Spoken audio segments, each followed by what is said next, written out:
Hello সবাইকে, welcome to my mini blog. তো অদিতির বার্থডের আমরা ট্রিটটা অনেক দিন আগে ওর বার্থডে চলে গেছে, যাই হোক আমাদের পেন্ডিং ছিল ট্রিটটা। তো তাই আমরা চলে এসেছিলাম চারপায়ে ধাবা। ওই দেখো সায়ক দূরে নড়তে নড়তে আসছিলো অনেক দেরি করে, আর ও জিমে গেছিলো। আর ওর ছিল আজকে লেগ ডে। আর যারা জিম করো তারা জানোই এই দিনে কী হয় আর কি।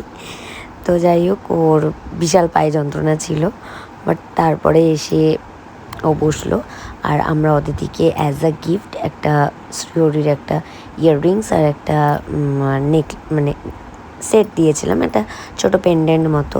তো সেইটাই ও দেখাচ্ছিল, আর ইয়াররিংসটাও পরেও নিয়েছিল। ভীষণ ভালো লাগছিলো, এখানে ও রিভিউ দিচ্ছিল কেমন লাগছে।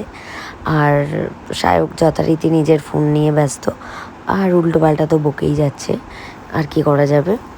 তো যাই হোক এখানে আমরা দুজন গল্প করছি, ভিডিও বানাচ্ছি, আর ওখানে সায়ক ফোন দেখছে। ইশিকা অনেক কাজ করছে, এই যে দেখতে পাচ্ছ, হাফ ভরে আবার বাকি হাফটা ফিল করছে।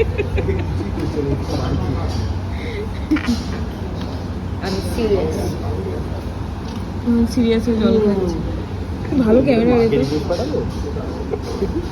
তো আমি অ্যাক্টিং করার পরে তো আমাদের খাবার চলেও এলো, আমরা খেতে বসেও গেছিলাম। বাট ওরা এত তাড়াতাড়ি খেয়ে নিয়েছে, আমি তখনও বসে বসে খাচ্ছি। আর ওই যে ওরা গেছে হচ্ছে হাত ধুতে, আর আমি এখানে চুপচাপ বসে বসে বাধ্য মেয়ের মতো সুন্দর করে খাচ্ছি আর আর এদিকে ওদিক তাকাচ্ছি। যাই হোক তারপরে সায়ক যে গিফট কেনার জন্য যে টাকাটা ছিল ওর ব্যাগ থেকে বার করছিল, আর আমি দেখছিলাম ওর ব্যাগে আর ক পয়সা আছে, যদি কিছু খরচা করানো যায়।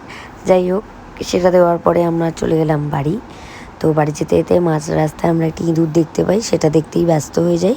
তো আজকের মতো সবাইকে এখানেই টাটা। সবাই খুব ভালো থেকো, সুস্থ থেকো, আর সবাই লাইক, শেয়ার অ্যান্ড সাবস্ক্রাইব করে দিও।